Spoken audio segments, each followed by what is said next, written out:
jsme si nalili rulanského bílého ročníku 2008 pozdní sběr z vinařství Lacina. Když v této láhve pojmenováno Blue Hills, značka pro americký trh.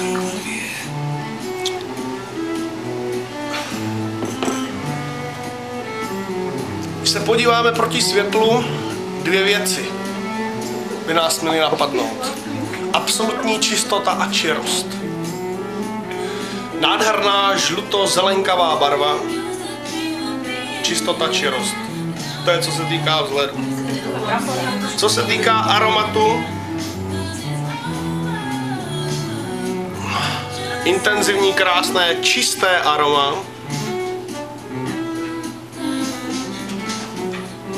Přecházející do hrušek.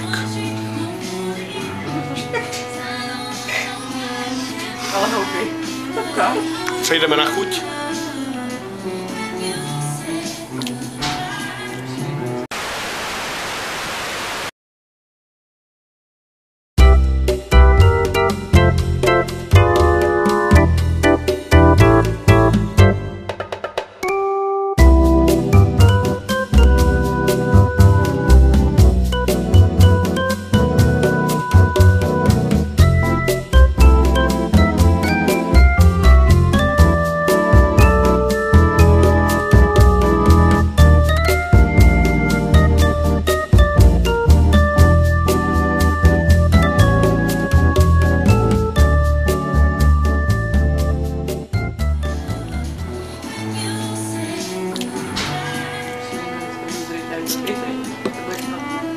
Nádherný koneček. Harmonie cukru a lehkých svěžích kyselinek. Co?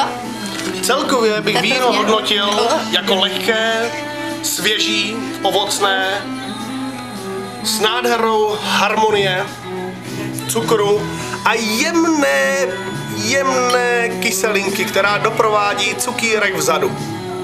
Jedná se jednoznačně o víno dlouhé, stále cítím a vybízí k dalšímu doušku.